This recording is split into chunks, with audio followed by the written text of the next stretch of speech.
Fortnite is one of the most successful games of all time, generating more money every year than 9 Disneylands. You might think its success is due to the crazy items or constant updates, but what if I told you there's actually a super dark secret behind Fortnite's success? And that every weapon, skin, new feature, and brand new shiny update is actually just a piece of subconscious psychological warfare to low-key brainwash you to keep playing the game. There's 6 main psychological tricks that they use, and I promise once I show them to you, you will never be able to look at this game the same way ever again. The first of which is called the sunk cost fallacy. We see this in Fortnite in the form of skins and battle passes that you've already invested tons of money into, and if you quit playing the game, well then all that money was for nothing. Or skills that you've built up playing this game, no pun intended, but especially if you're a build player, all those high ground retakes and side jumps that you spent hours and hours perfecting in creative will have all been for nothing if you quit playing the game. So you keep playing the game strictly because of your prior investment into the game. Sometimes we continue to invest time, money, or effort into something only because we've already invested time, money, or effort into the thing, not because we actually want to do the thing anymore. It's like when you buy food that like tastes like shit or is like cold or something, but you eat it anyway because you got to get your money's worth. And I kind of get that because this economy is a little crazy. The next one on our list is FOMO, or fear of missing out. I'm sure you've heard of this one, but Fortnite pulls this off probably better than anything that has ever existed. Giant digital concerts from prominent artists, live events that only happen one time that dramatically change the game, most of the time for the worse, but you still want to be a part of it. Crazy collabs or battle pass skins that are never going to return, or even something just as simple as your friends having fun on the game without you. Also, I couldn't really find a good spot to put this into the video, but I read a statistic that said 5% of all divorces in the UK are because of Fortnite, and that's insane. That's the most insane thing I've ever heard in my life. Anyway, next one on our list is the other one that you've definitely heard of: nostalgia. The old graphics were better. The old movement was better. The old maps were better. The old weapons were better. But were they really? Because when you look back, pretty much every single Chapter 1 POI was like the same house copy and pasted 6 times across an area. And some of the old weapons were pretty good, but what about the scoped revolver? What about the fully automatic sniper rifle? What about...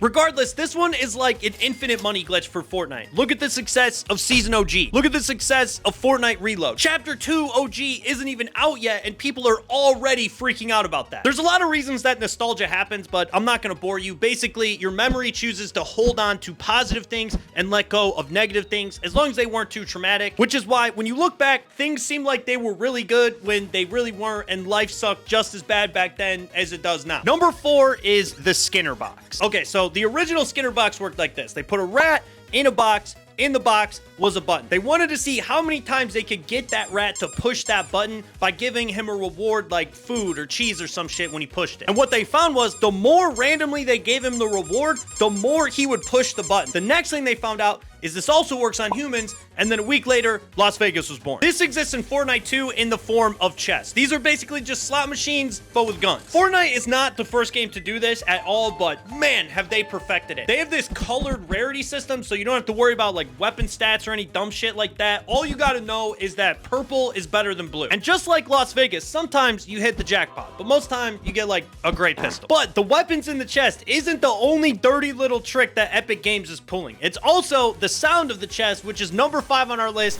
Pavlov's dogs. You may have heard of this one. Every time you hear one of those chests, a bunch of dopamine and other feel-good chemicals get shot into your brain. Fortnite has hundreds of different ways they do this. Every time you level up, there's a sound. Every time you discover a new area, there's a sound. Every time you eliminate an enemy, there's a sound. How many of you have gotten nervous or anxious near the end of a Fortnite match when there's only a couple people left? Statistically speaking, this doesn't even make sense because you're more likely to die when there's 99 other people and you have like 2 pistols and a bubble shield than when there's only like 4 other people and you have a full loadout. But then Fortnite hits you with one of these joints. That is the sound effect that goes off when there's only 5 people left in the match. And it's basically just letting you know you're getting closer to the prize that you want, which you think is the victory royale, but it's actually just the dopamine and other feel-good shit that gets shot into your brain when you get the victory royale, which of course comes with its own sound effect. So all of that nervousness and anxiousness is partly manufactured by Epic Games' dirty little tricks. Most of these things can fall under the category of reward schedules. There's 4 different kinds of reward schedules. Number 1, I might need my phone for this one. This is a lot of shit. to memorize. The first one is called a variable ratio schedule. This rewards the player after a random number of actions, like rewarding the player with a gold shotgun after opening a random number of chests. The second one is a fixed ratio schedule. This means the player receives a reward after a specific amount of actions. This one also exists in Fortnite with daily challenges, weekly challenges, even something just as simple as like buying a big pot from a vending machine. The third one is called fixed interval schedule. So the player receives a reward after a specific amount of time. You see this with creative maps that give you like 10,000 XP for playing the map for 30 minutes, or even just like with new seasons. Like you wait 60 days, you get a brand new season. And the last one is variable interval schedule. So the player receives a reward after a random amount of time. So you see this in like cash cups. You get more placement points if you stay alive longer than other teams, but the amount of time you actually have to stay alive is usually different in every match. This also works in reverse. So you can receive a random reward after a specific amount of time. So like when the zone pulls to you after the storm timer hits 0. Or like when I say, hey, if you enjoyed this video, you should consider using code mechanical in the Fortnite item shop. Some random amount of you will be kind enough to do that, and then I'll receive a random amount paycheck from Epic Games, and I appreciate that. Or like when I say, if you enjoyed this video, you should also subscribe to the channel. Some random amount of you will actually be kind enough to do that, and I really appreciate that. I'll see you guys in the next one.